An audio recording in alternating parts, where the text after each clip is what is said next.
Thank you very, very much. I hope everyone is doing fine despite these corona times. I'd like to mention how I came to look into the digital revolution. It all started with Europe's flagship program. They wanted to hand out 2 billion for 2 projects, basically to bring Europe on the map of the digital world. And our project was called Future ICT. It was in the final stage of the competition and it was turned down, but all over the world there was great interest in what we were doing in China, in the United States, in Japan, in Russia, for example. And that's how I basically got to see a number of developments from close up that perhaps other people haven't seen. And I will report about some of this today. The title of the talk is Sustainability, Digital Revolution and Triage, Back to the Future. When the BQ year 2019 started and we introduced ourselves, I told you we're going to see a perfect storm.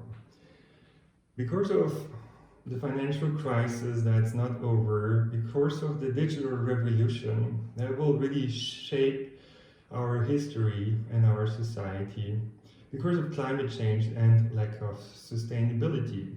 And a few months later, it's here. So over the COVID-19 crisis, we've lost a lot of human rights, for some time at least, including freedom of assembly, freedom of worship, freedom of mobility, well, freedom of science, freedom of speech, and freedom of press is a little bit questionable, but some people do complain already, and even the right to live.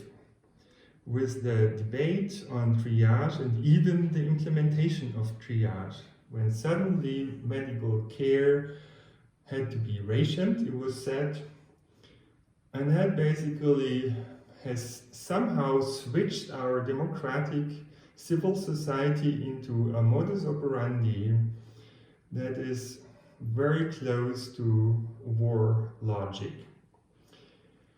Now, behind the triage argument, there's often something that we call the trolley problem, and a lot of you may have heard about this problem. So the trolley problem asks the question, if there's a situation where not everyone can live on, so some people will die, what should we decide? Should we just let things go, or should we kill certain kind of people, a minority of people? And if yes, who would have to die?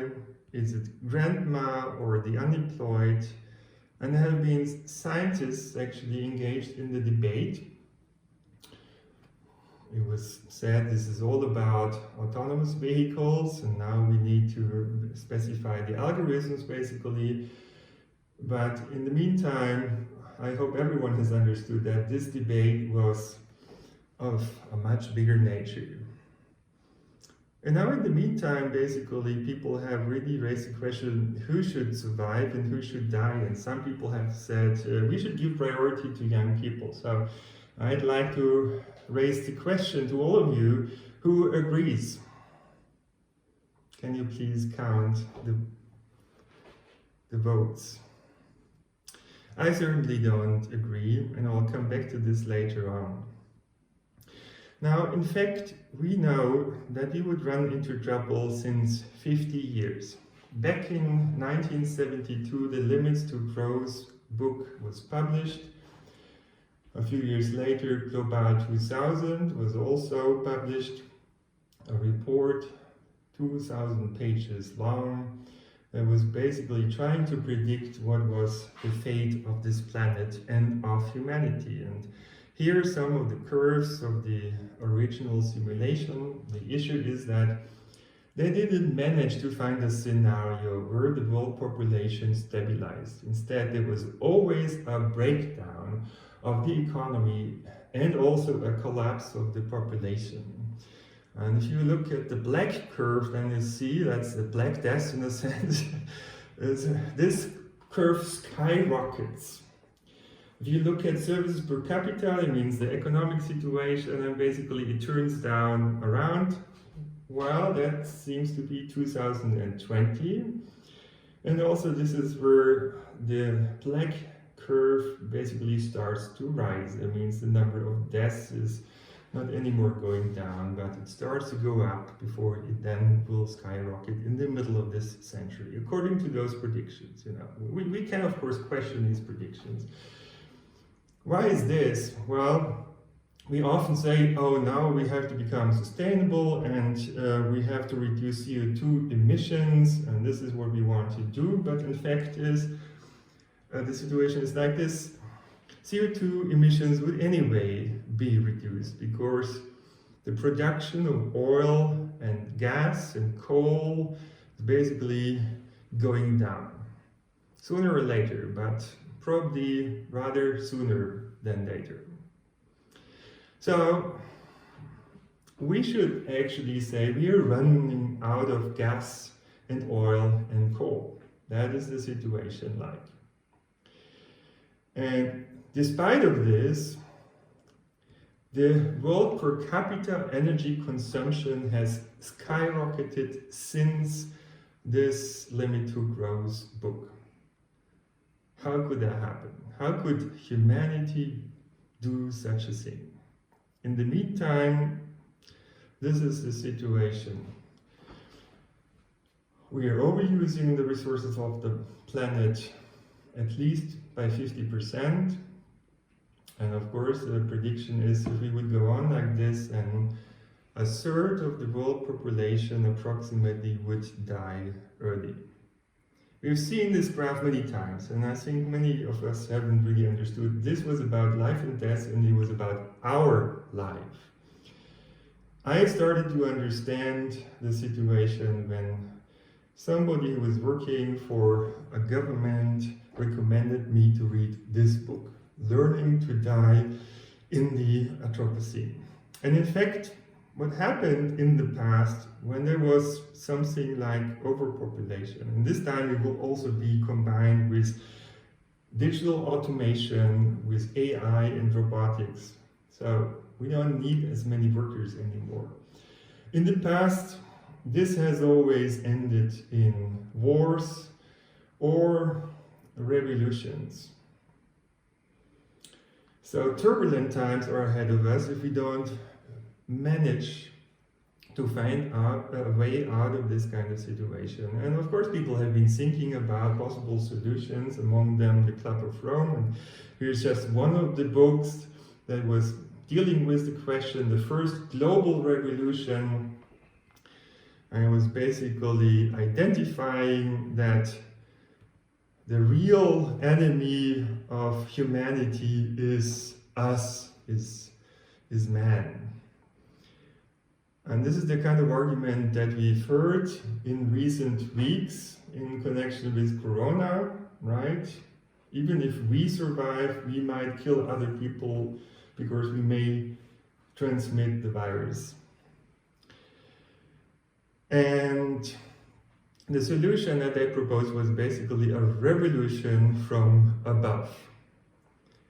Since then, quite a few people have actually argued that democracy is an outdated technology, democracy is dead, among them Tony Blair, half of the Silicon Valley, and a lot of other politicians. What kind of global revolution would it be? Well, what if it was the digital revolution? You have all heard from Edward Snowden that secret services are accumulating huge masses of data about everything and everyone. This basically has created an age of big data, where in just 1 minute there are 500,000 Facebook posts, and a lot of data is basically coming in all the time, and we'll go into some detail just to give you an idea of what is really collected about us. You have probably no idea.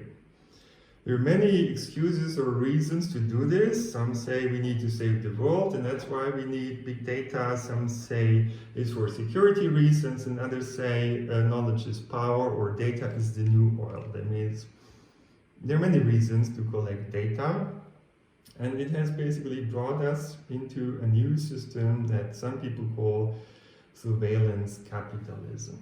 So the principle here is basically to collect as much data as you can and then find applications for this data later on. What kind of data is this? Basically, if you go shopping, this data is being collected. If you move around, tracking is of course being done since a long time.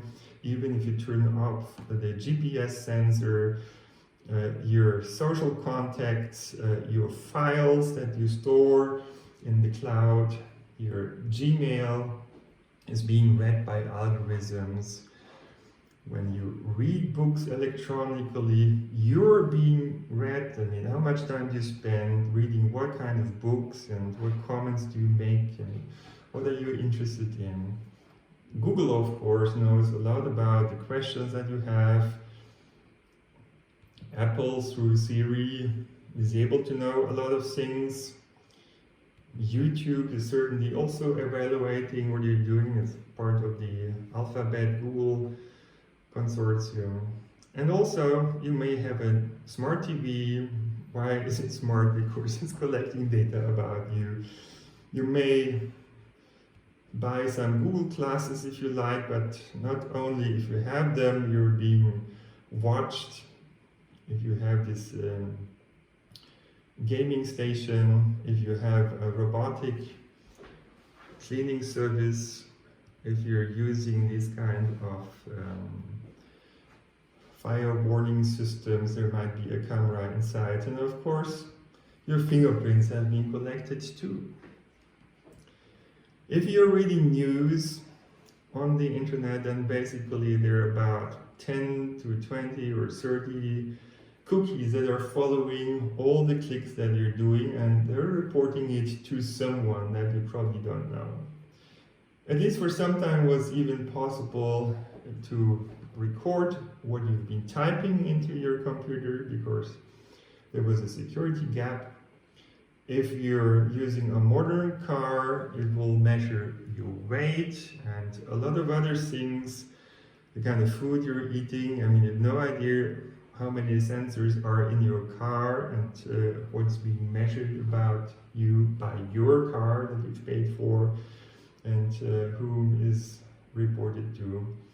And in the meantime, it's even possible to find your voice. I mean, assume you want to have some nice holidays, you decide to go for digital detox, and you left your phone at home, but you're talking to somebody in the hotel, and so the NSA is able to identify you by your voice. And there is artificial intelligence that can basically put everything you say into text, search the text for certain keywords, translate it in real time. This is the kind of world we are living in right now. By the analysis of your voice, it's possible to make analysis of your character traits, of your mood.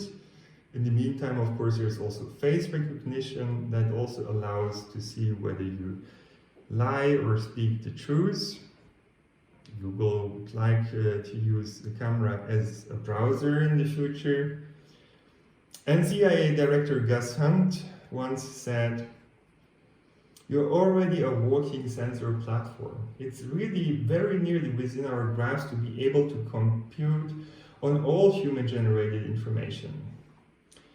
While former Google CEO Eric Schmidt said, "We know where you are, we know where you've been, we can more or less know what you're thinking about." This is the world we're living in.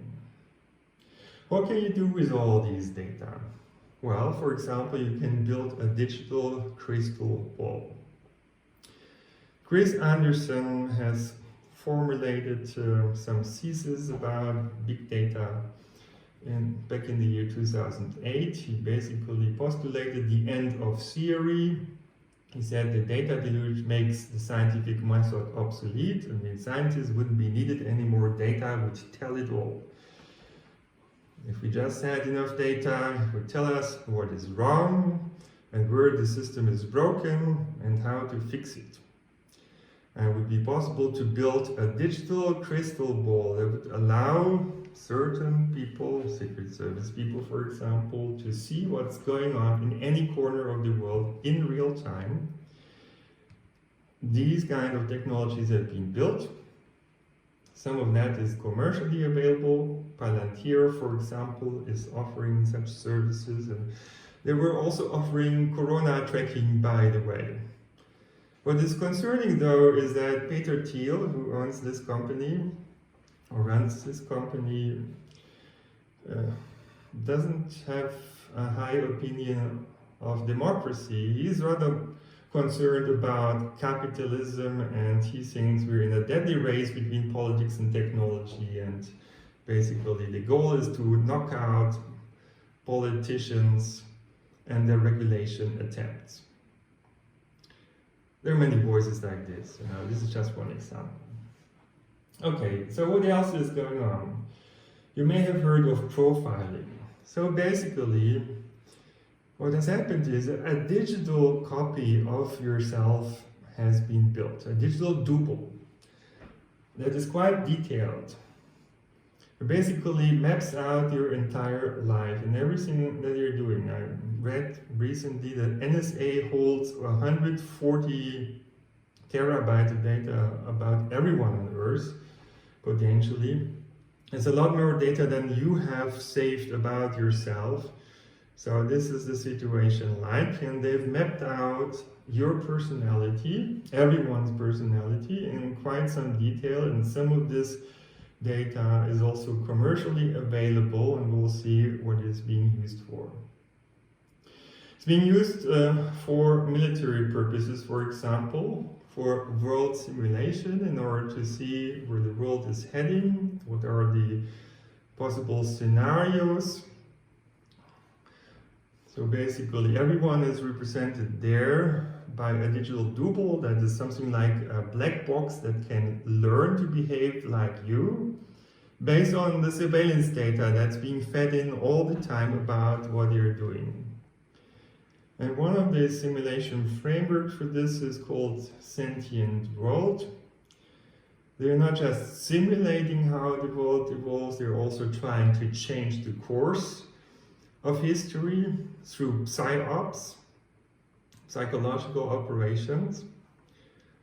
So we're being psychologically manipulated all the time, and the attention economy is part of the concept. So basically, now some people say the shortest resource is actually not money, at least for many people, but it's attention. And so there's a bidding for our attention, because whoever can grab our attention can manipulate us and make us buy certain products or vote for certain politicians. And so we're being overloaded all the time with information to bring us into a reactive mode. We cannot check that information anymore, not all the information. So in many cases we just have to respond. And most of the time do what is proposed to us. But also there's a distraction component, a distraction from the real problems of the world. Then there is targeting. For example, of course, companies want to sell you a service or product at the highest possible price. So if you buy on the internet, for example, go shopping, if you book your holidays, a flight, a hotel, or whatever, will get a personalized price. Everyone will get a different price. And they will manage to give you the feeling that you got a good deal, while they really managed to rip you off in the most efficient way. Because they know how much you earn, how much approximately you have on your bank account, how much you have paid in the past for certain products, and all of this. So you're being profiled, you're being targeted, all of you, and estimates of how much data is being collected about us every day reach from 500 megabytes to several gigabytes per day. You know, a memory stick is a couple of gigabytes. So that's a lot of data. And in the 30s of the last century, people have made experiments with animals, tried to condition animals to do certain kinds of things by incentives or punishment mechanisms. These animals were put into so-called Skinner boxes, and the idea was there was an input-output scheme, a mechanism that would basically determine the behavior. And so some people believe that human beings would also be something like a complicated computer, that we would just have to learn how to program it and to control it. And so now we're basically the laboratory rats. The Skinner boxes that we have been put into without noticing are called filter bubbles. These are personalized information worlds that are tailored to our personality to be most effective in influencing our behavior. So we are being manipulated by personalized information. Everyone will get different search results, different prices, different offerings. And for some time people couldn't believe all this until Tristan Harris spoke up. He was working in a Google control room and he explained how it works, and that there's a handful of tech companies that controls billions of minds every day, including yours. Believe it or not. You won't notice that. That's the point.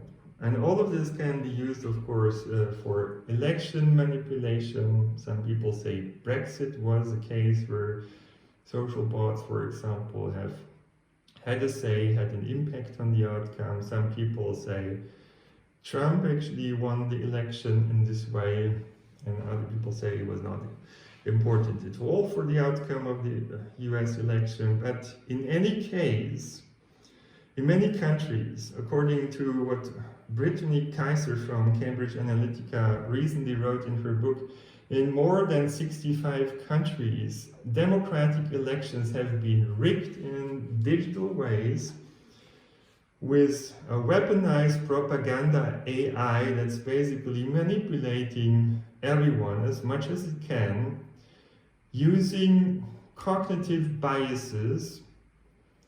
That means knowing about the weaknesses of our brain and of our psychology and personality to trick us to do certain kind of things. And that is technology that's been developed by secret services. For example, read Edward Snowden's revelations about the J-Trick program.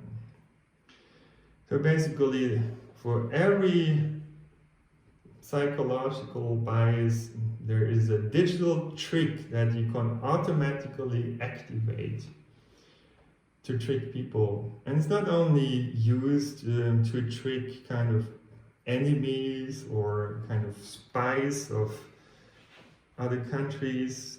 It's being used to trick all of us every day. This is a situation like, but this is not enough.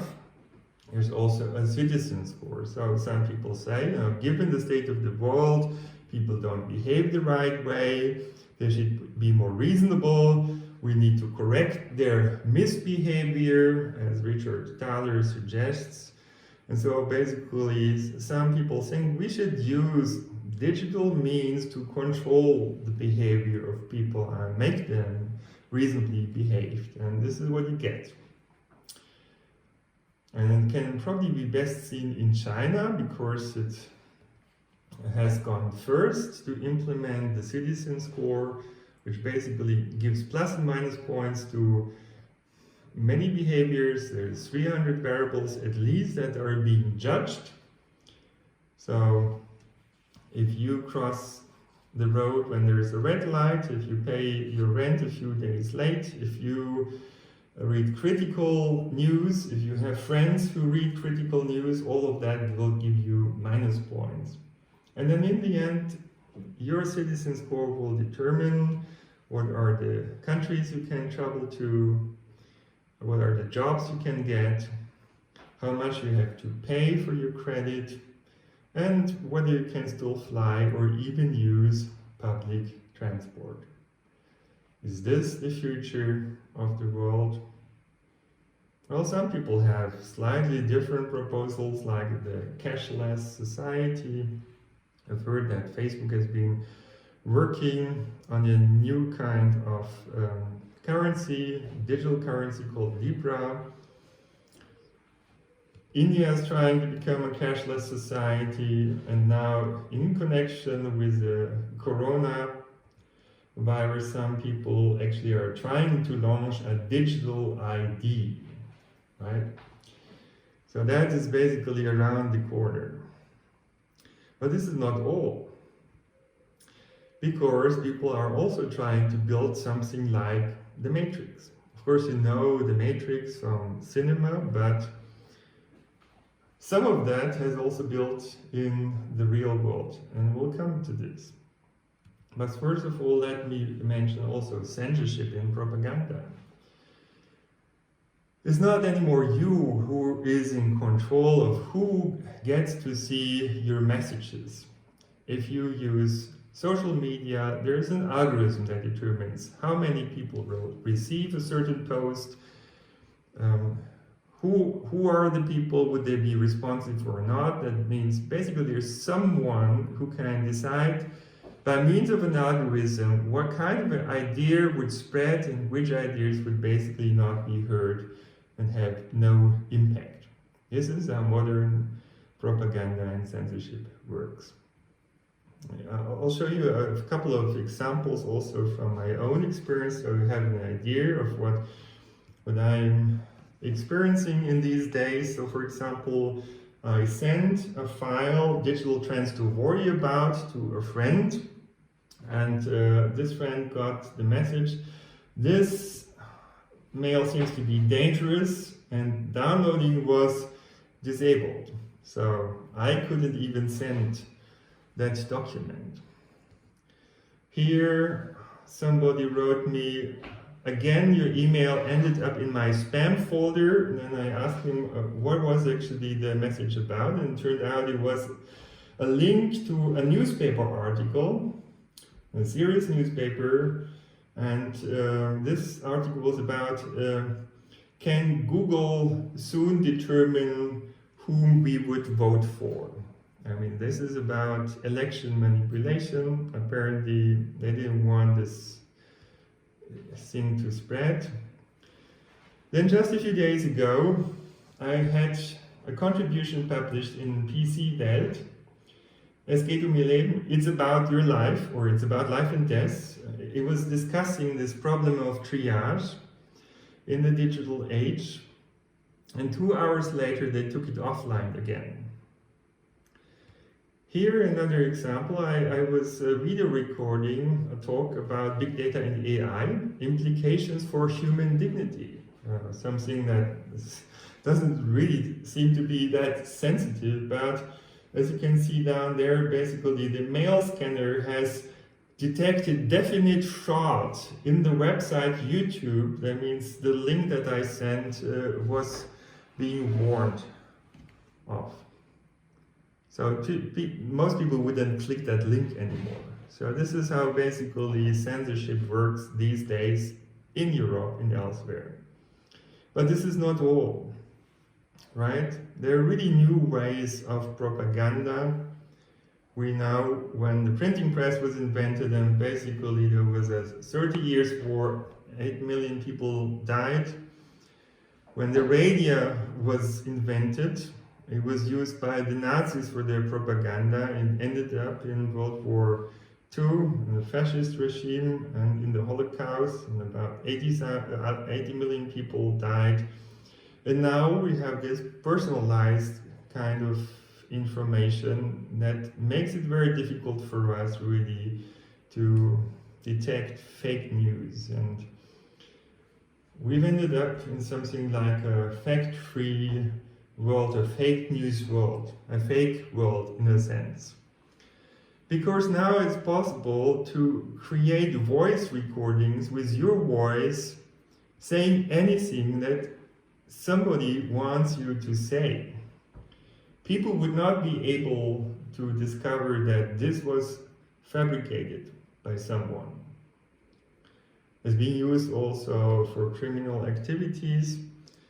Also, it's possible to change faces in real time while you're watching a YouTube video. That has also been demonstrated. So we cannot trust movies anymore.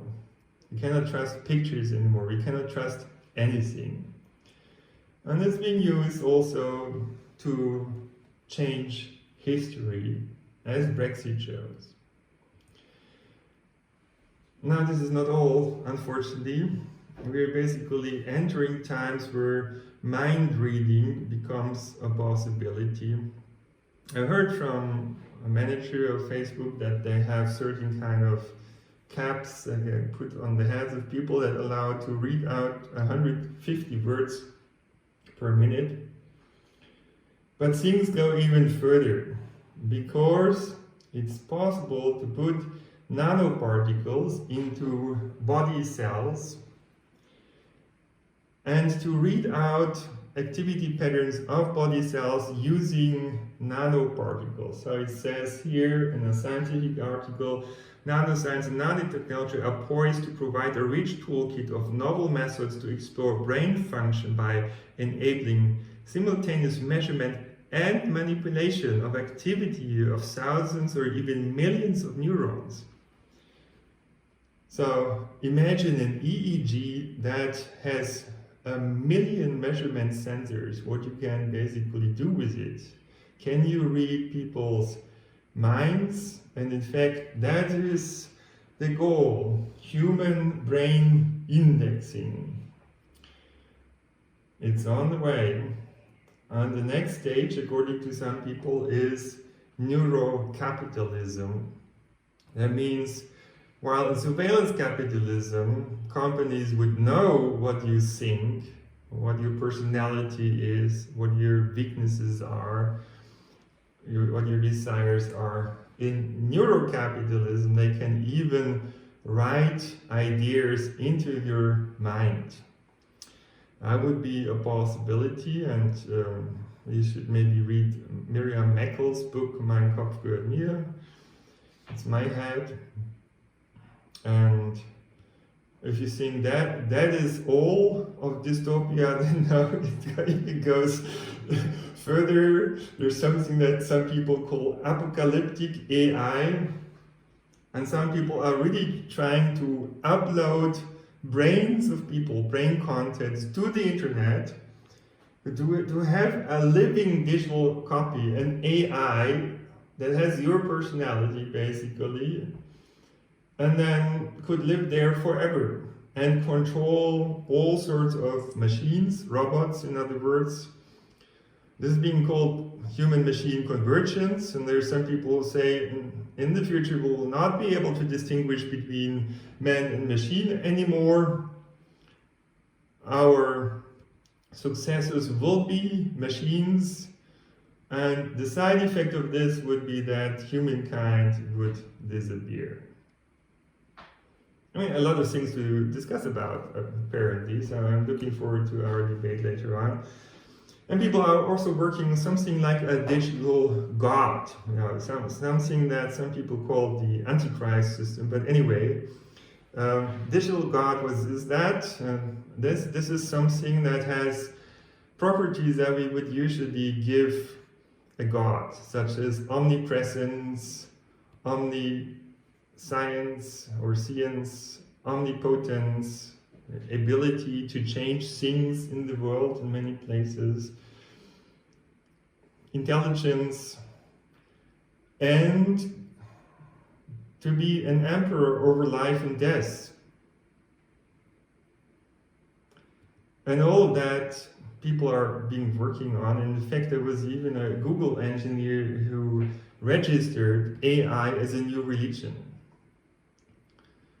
So some people think we should worship an AI system, a super intelligent system that knows everything better than we do, so we would just have to do what that super intelligent system tells us to do. Elon Musk was pretty shocked and said that's not a good idea at all. Also because that system would probably have the ability of digital policing. People say code is law, that means algorithms determine increasingly what is possible and what not. It's not anymore politicians, it's programmers that determine the new laws of our society.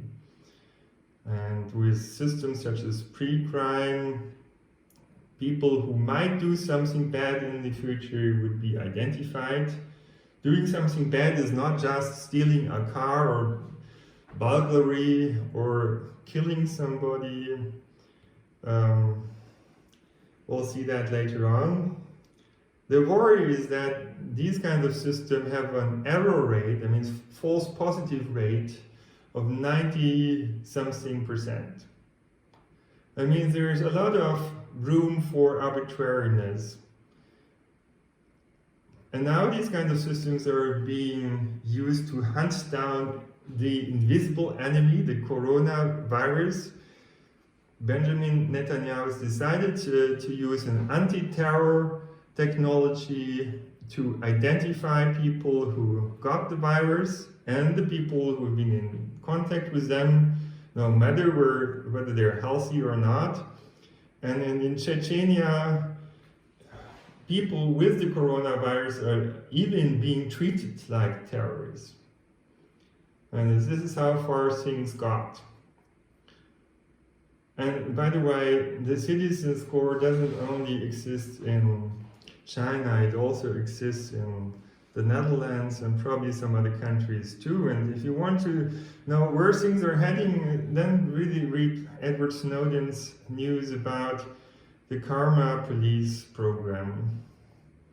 So this is not about policing criminal behavior only. This is really about policing your behavior altogether, judging the value of your personality for society, judging your interests. If you watch the wrong movies, if you watch porn movies, for example, if you listen to the wrong music, it will get you minus points. This is how it works. So it's basically judging thought crimes, you know? And it's reality. These systems are around, and software can easily be transferred from one country to another one overnight, and the data to use it on is available everywhere. So I think it's about time to speak up.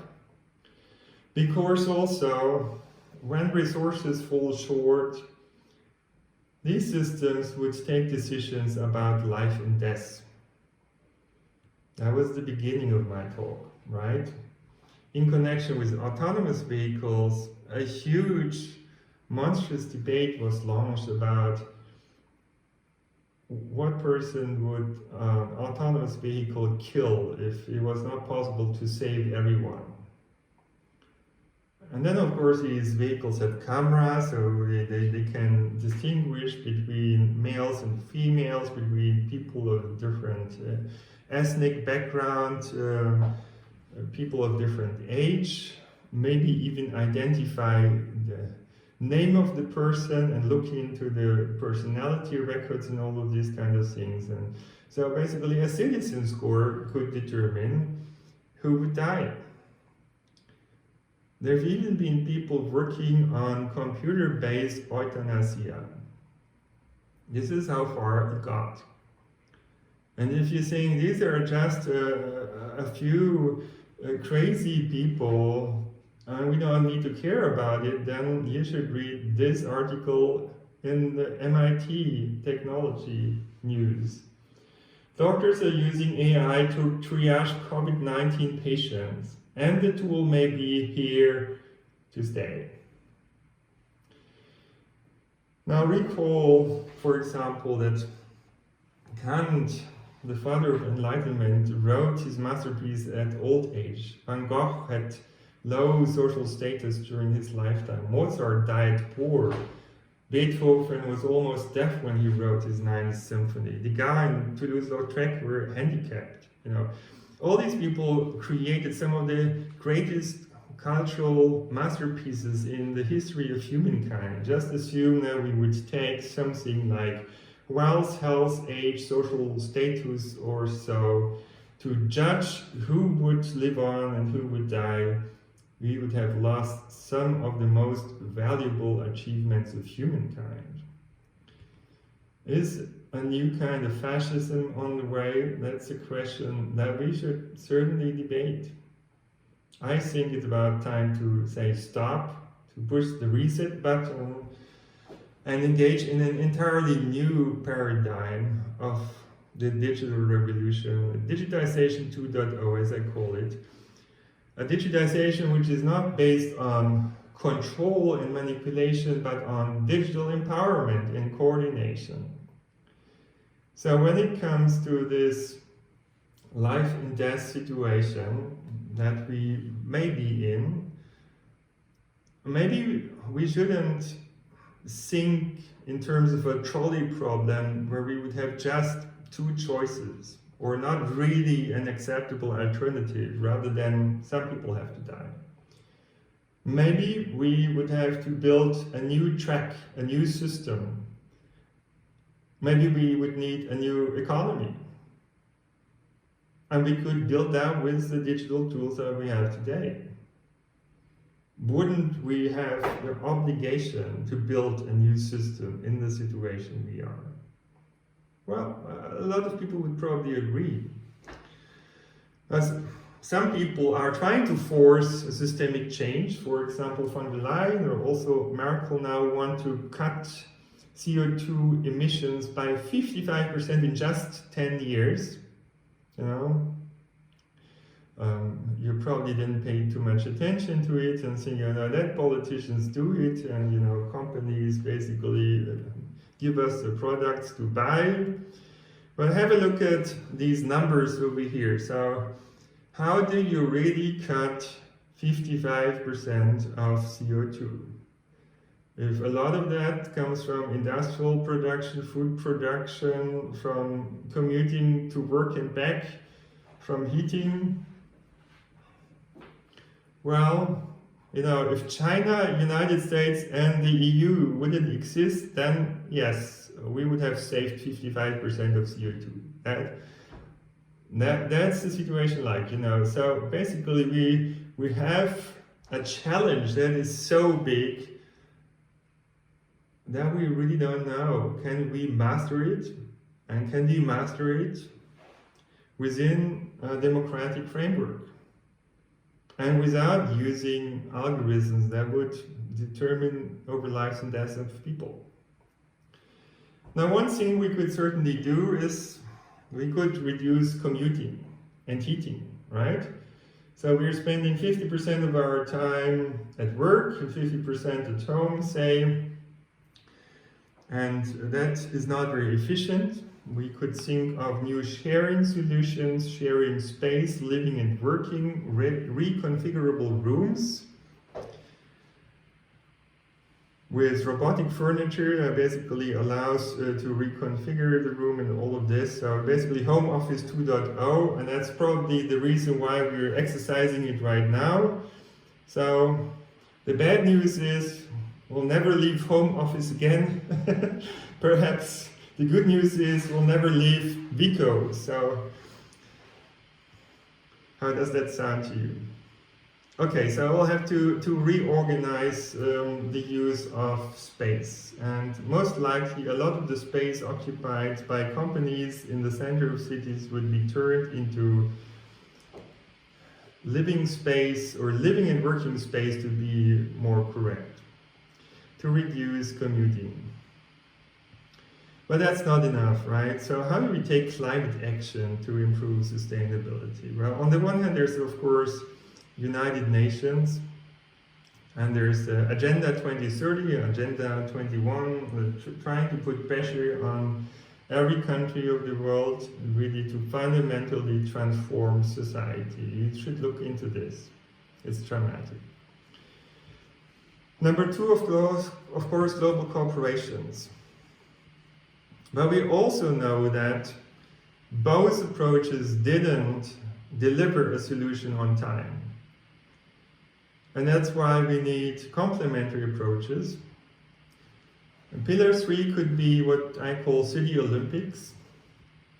So basically, we would have a competition of cities and their citizens and stakeholders for better solutions in all those different disciplines that matter for a better future in the globalized world. Like disciplines could be improving on climate change, reducing energy consumption, improving sustainability, and also resilience.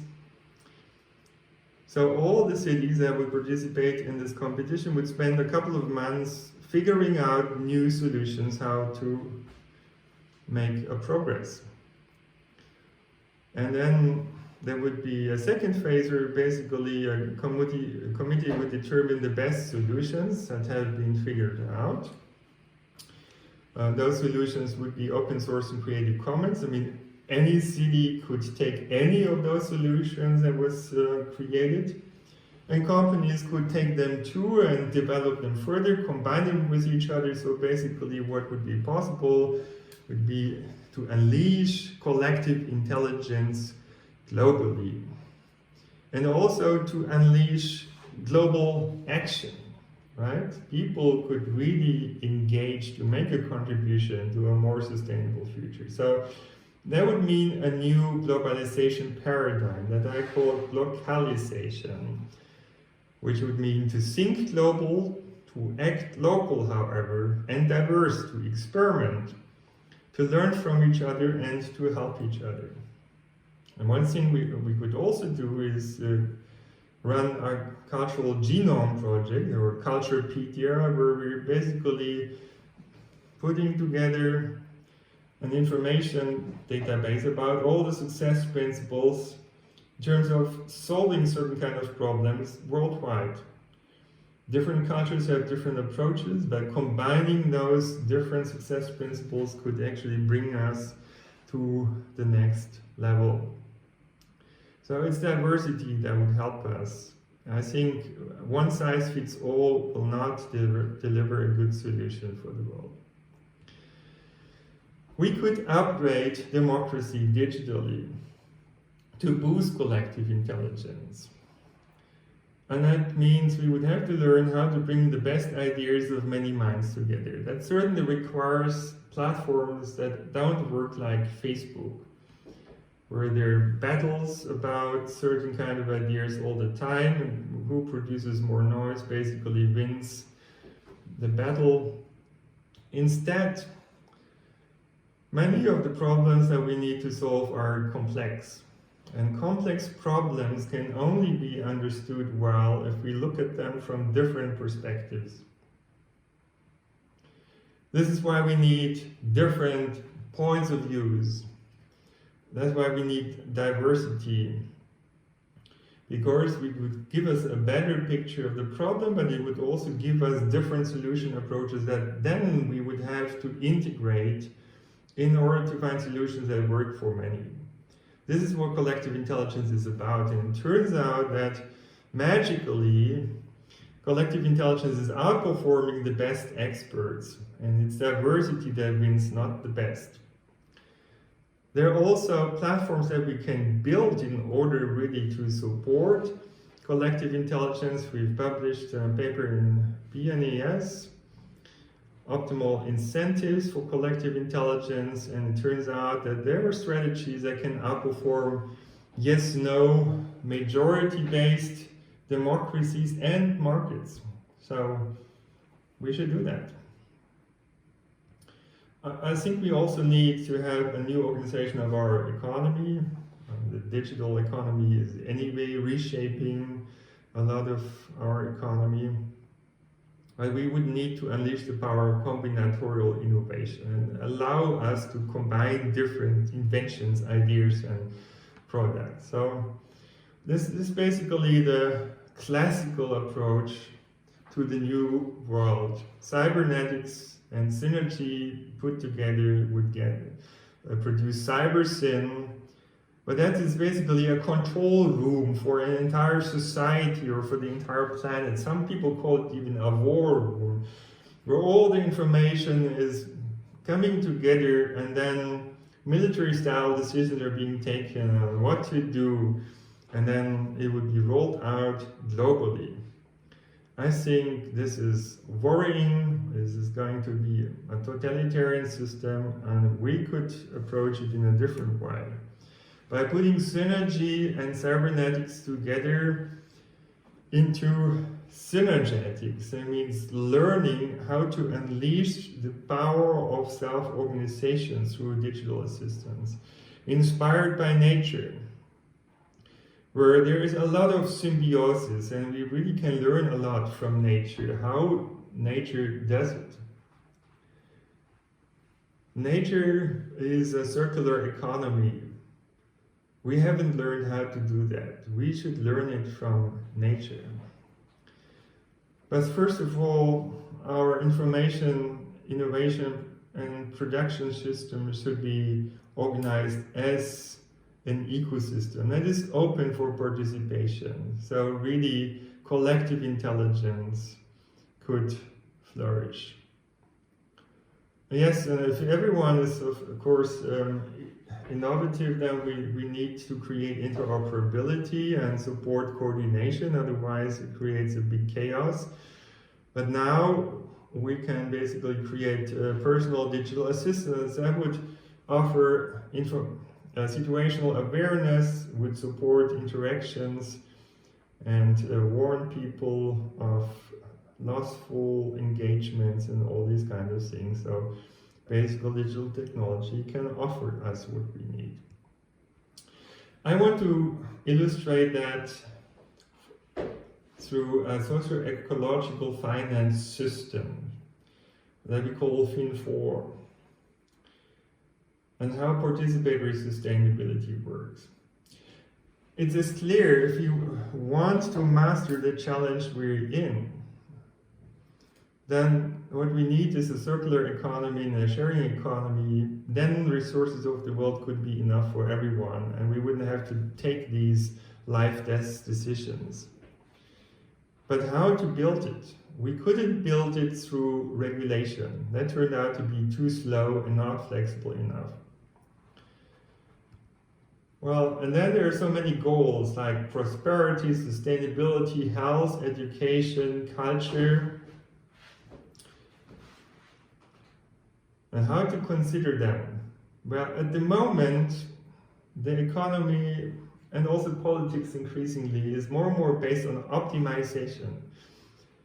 Optimization, however, has to choose a goal that is to optimize.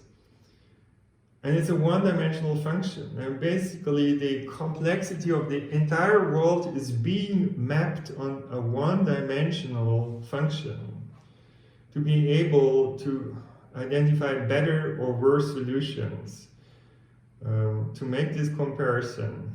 And this one-dimensionality is, of course, also embedded in our monetary and financial system, but it oversimplifies the world and only gives limited control possibilities, I would say. It creates hierarchies, it creates ups and downs, and many other things. But supply chains today are very much of this nature. They're linear and hierarchical in tendency. But if we look into how nature organizes supply chains, for example, if we look into a metabolic network, and it looks like this. Not hierarchical or linear at all. There are loops in there. And in fact, take our body. We don't have to control every little thing that happens in our body because a lot of this is based on self-organization principles. And Our body works wonderfully because of feedback loops in our body. But there are many of them. It's not just one control quantity like money. It's not just water that matters. It's carbohydrates, it's proteins, it's vitamins, minerals. All of them have different feedback loops that all run at the same time. That allows for a multi-dimensional control rather than a one-dimensional. At the moment, every one of us is basically throwing away 50 tons of garbage in a lifetime. This includes a lot of valuable resources, including cars, boards, tables, computers, smartphones, and so on. These are resources for everyone, if we just manage to reuse them well. Well, I think we could do that. Of course, we would have to totally reorganize supply chains and our economy, but it would become possible by the use of the Internet of Things that allows us to measure the impacts of products and services and our behavior on the environment and on other people, and then give feedbacks, multiple feedbacks. We've been working on such a measurement platform ourselves called NervousNet. It was a participatory, citizen-based, citizen-run measurement network using Internet of Things. And the idea was that together we would be able to map noise and CO2 and other externalities like the spread of poisons, but also materials that we could reuse, and good things like education and health. All of that could be mapped out locally in a privacy protecting way if these systems are built well. And then the number one principle would be to increase positive externalities, to reduce negative ones, and to ensure fair compensation. And such a multi-dimensional incentive system can now be built. For example, with digital currencies such as Bitcoin that can be created and coupled to the different measurement processes that would determine what needs certain kind of feedback. So rather than enforcing a change of our economies through heavy regulation, we would introduce new additional forces into our economy to support self-organization and in fact co-evolution towards a circular economy and sharing economy. Because there would be incentives not only for profit maximization, but also incentives for social engagement, for environmental engagement, for cultural engagement, and for many more details that we could separately control through these different currencies, measurement-based, and through these feedback loops that would be enabled. We've been working on this with many students, and as you can see, are very excited about saving the world and bringing in their own ideas. And just to illustrate a little bit more that a multidimensional system really makes a difference, assume 3 people who would all pass on 1 unit of their currency to another person. Then, of course, nothing changes. There's no benefit in doing such a thing, right?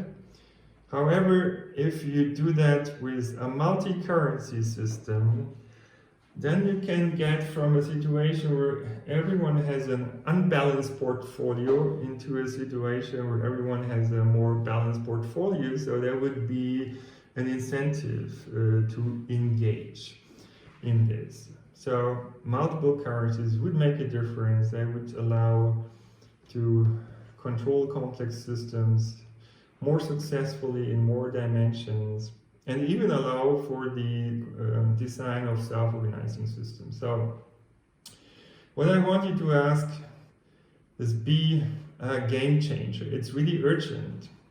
This is about life and death, literally.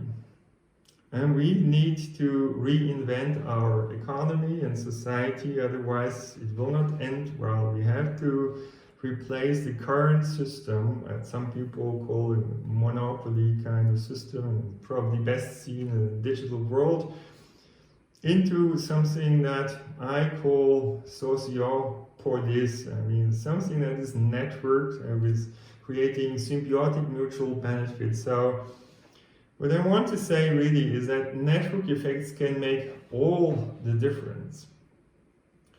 Combinatorial innovation, I mean, information ecosystems could really largely benefit the economy. Collective intelligence could upgrade our democracy and boost thriving society, and multidimensional real-time feedback, as I proposed it in the Fin4 system, could really help to come up with a more sustainable economy. That means a society in harmony with nature. It's hard to believe, but I do think it's possible, and that we need to learn it now. We do experience a transition from a component-dominated to an interaction-dominated world, so there is the potential for this. And the success principles for a complex digital world, for the future world that we'll live in, I think would be co-learning, co-creation, coordination, cooperation, and co-evolution. So, are you ready to enter a new world?